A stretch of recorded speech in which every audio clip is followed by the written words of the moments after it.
Hello and welcome back. Today in this video we talk about what are instruction and different types of instruction.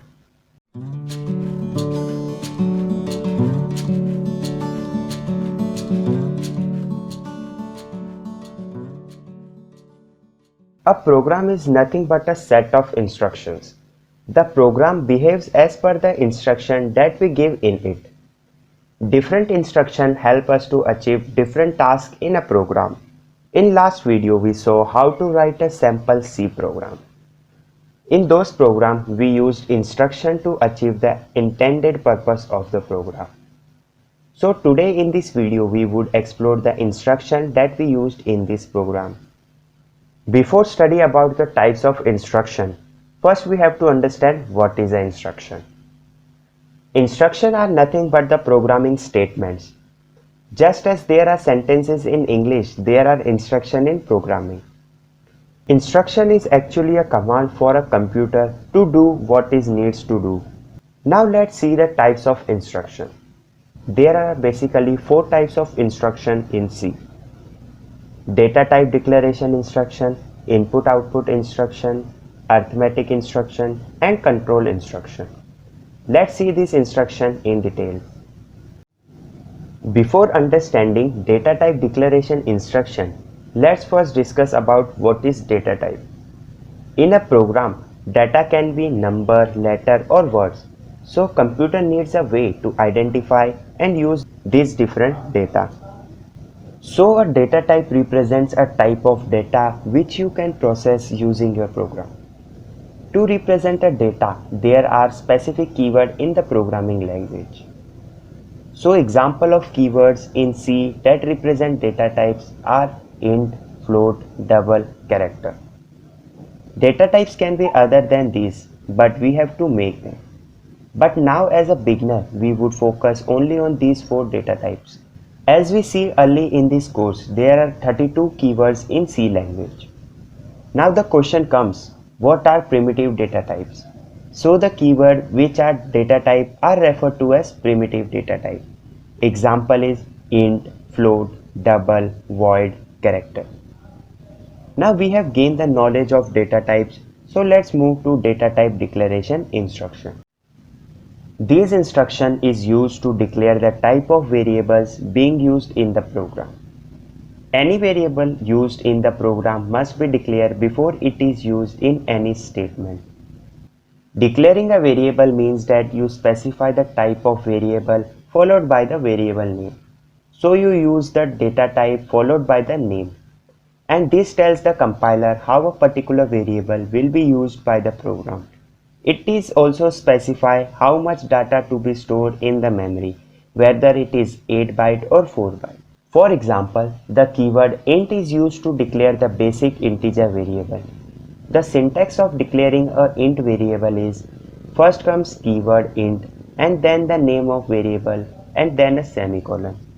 You can also declare more than one variable on a single line by using a comma, or you can declare variable on separate line.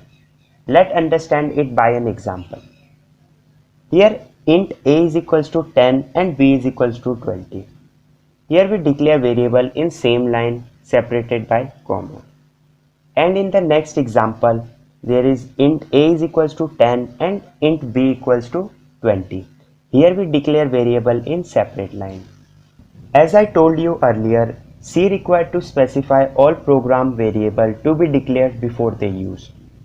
This simply means telling your program that I have a variable of integer type or I have a variable that's going to store a integer value. As you see, I have written int a and in the next line int b, c, d. In the above example, we cannot provide value to the variable. We can also assign value to the variable by using equal to operator. For example, int a is equals to 10. So as you see in this example, we assign value 10 to the variable. So as we see in the last example, we initialize the variable a with 10. Initializing a variable means to assign it a starting or an initial value. It's not necessary to initialize the variable at the time of declaration. We can also initialize it later. For example, int x is equals to 112. Here we initialize the variable x with 112. In the next example, int x comma y is equals to 112. Only the y is initialized with 112. X is not initialized yet. So it is best to avoid putting initialized and non-initialized variable in the same declaration statement. Until now we understand that C supports many different types of variable and each type of variable is used for storing a kind of data. So let's talk about basic data types in C. So whenever you say int in a C program, the compiler is going to know that this is a data type. Float, double, character, these are the main ones that we're gonna use.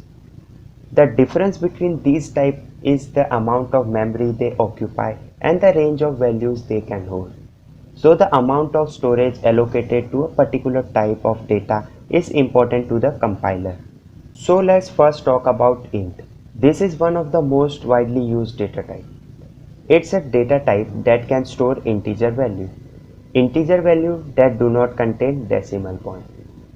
You can also put minus sign preceding the data type.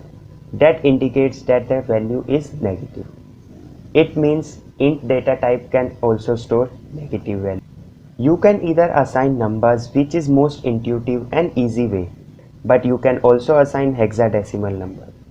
The C programming language allows that. If you want to assign hexadecimal number to a variable that stores an integer, you just put the 0 in the x before, and that tells the compiler that this is a hexadecimal number. Another important data type is float.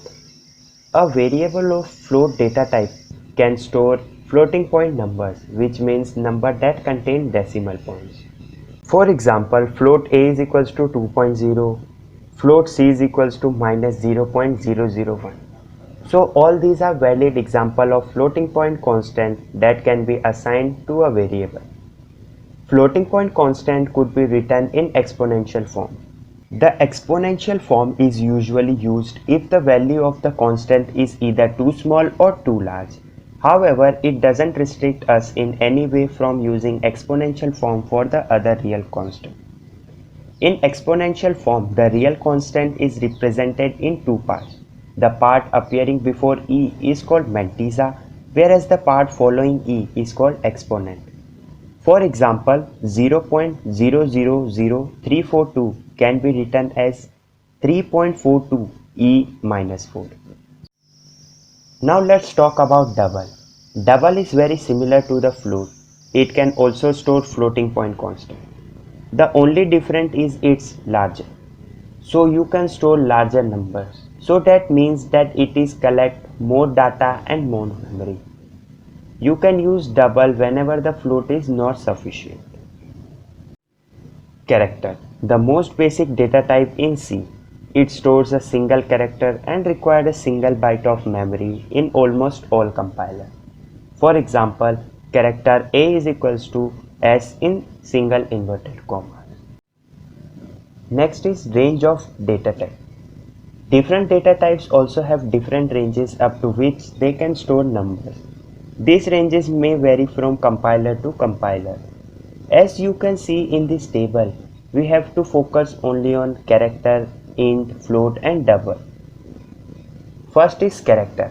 Its size is 1 byte and the range it has is -128 to +127 and has format specifier %C.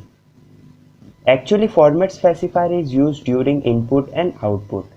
It is the way to tell compiler what type of data is in a variable during taking input using scanf function or printing using printf function.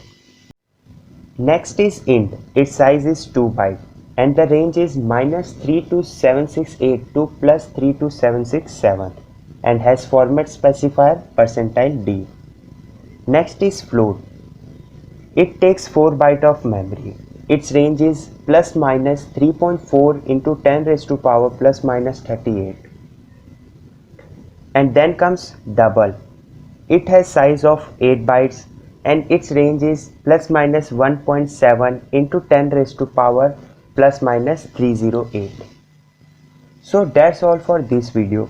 If you have any query related to today's lecture, let me know in the comment section. And if you like my work, give video a thumbs up and don't forget to subscribe our channel for upcoming videos. Thank you.